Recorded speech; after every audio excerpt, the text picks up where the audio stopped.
Terima kasih untuk Anda yang masih bergabung bersama dengan kami, dan di segmen ini kita akan review bagaimana jalannya perdagangan di sepanjang hari ini.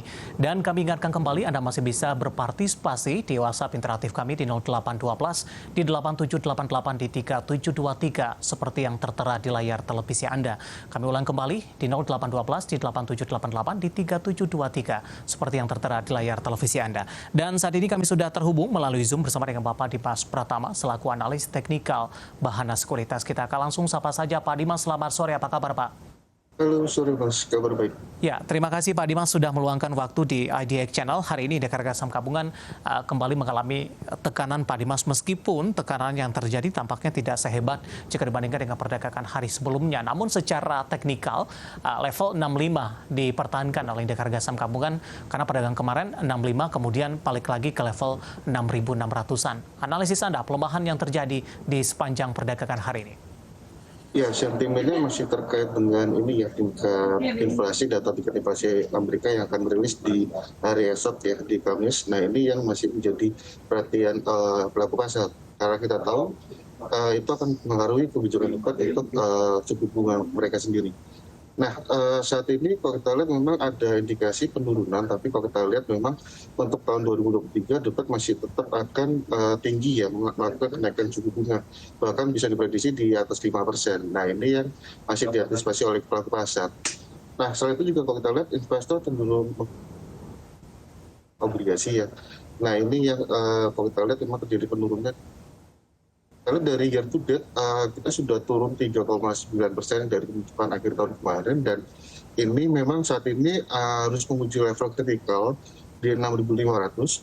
Kalau berhasil mantul ada potensi untuk tertahan ya, tapi kalau tidak mungkin akan bisa terjadi penurunan lebih dalam lagi untuk IHSG.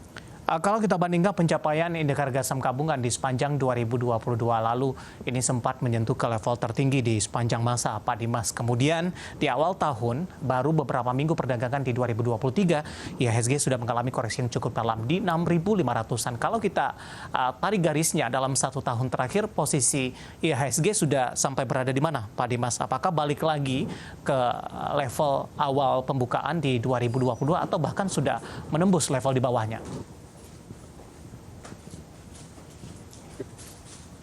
Halo Pak Dimas. Jadi dari awal.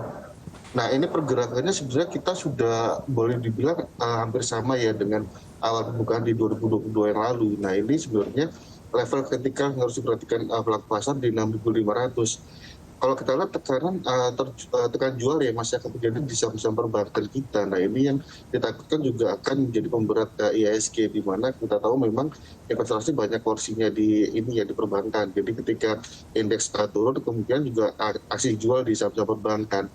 Nah, untuk data kemarin ya, perbankan juga mengalami tekanan jual ya, dan itu juga berlanjut sampai hari ini. Jadi memang saat ini perbankan pun juga masih menjadi penekan di IHSG. Jadi memang perlu diperhatikan dulu untuk saham-saham tersebut, Mas. Pak Dimas, apa yang menyebabkan asing cukup gencar keluar dari perbankan big cap di beberapa waktu terakhir? Apakah memang secara teknikal ini perbankan big cap sudah mengalami penguatan yang sudah cukup signifikan, bahkan kemarin juga sudah menembus ke level tertinggi di sepanjang masa di 2022? Ataupun mungkin ada faktor lain ini dari sisi reopening China, sehingga asing yang porsinya cukup banyak di perbankan big cap mengalihkan sementara terlebih dahulu, mengingat valuasi di negara tersebut dinilai lebih murah dan lebih menarik dibandingkan dengan Indonesia? Oke, memang ada indikasi ada dana keluar yang lari ke Hong Kong dan China ya, tapi itu perlu cek lagi karena kita nggak tahu nih nominalnya berapa yang lari ke sana. Dan kalau kita lihat memang pergerakannya sih sebenarnya investor cenderung wait and see aja, Mas, dan mereka justru mengamankan posisi di bonds market. Nah, saat ini memang terjadi tekanan di equity. Nah, untuk kenaikan saham-saham perbankan sendiri, memang kalau kita lihat sudah terjadi kenaikan rally ya dari akhir 2022 kemarin, dan memang ada potensi terjadi koreksi.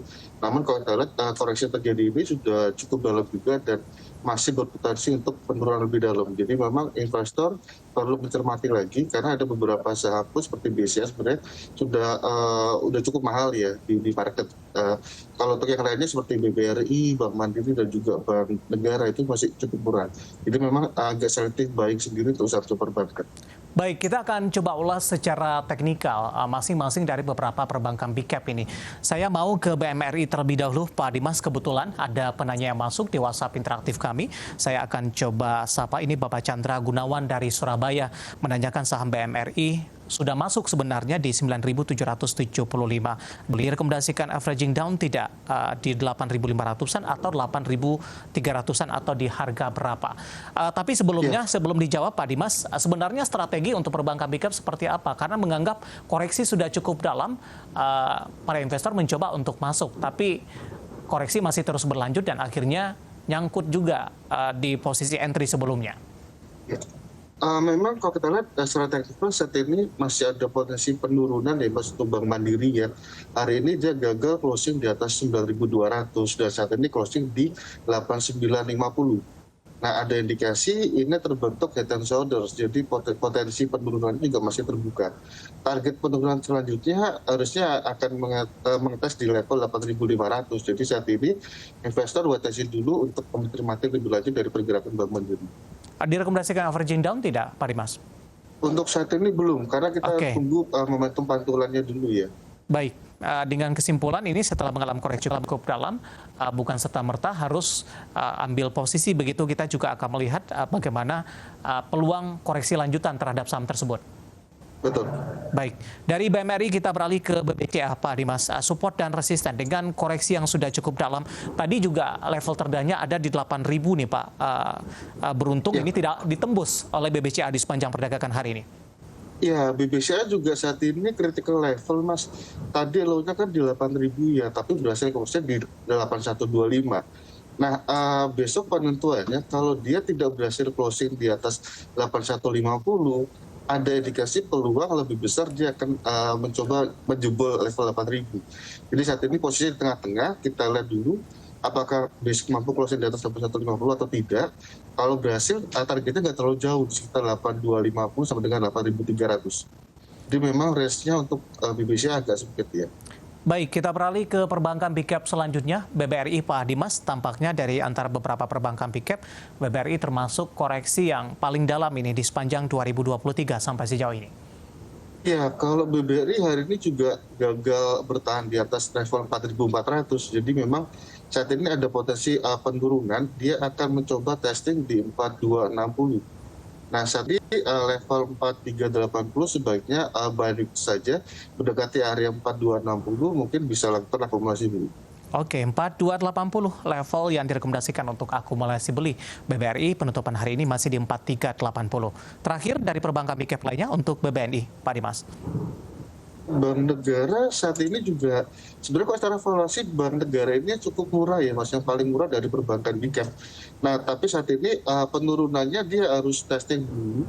Kalau besok dia tidak berhasil closing di atas 8.600, ada potensi dia kembali turun ke level 8350. Jadi saat ini lebih wait and see dulu untuk BBNI. Oke, rekomendasi dan review dari beberapa perbankan big cap yang hari ini lagi-lagi menjadi pemberat bagi indeks harga saham gabungan.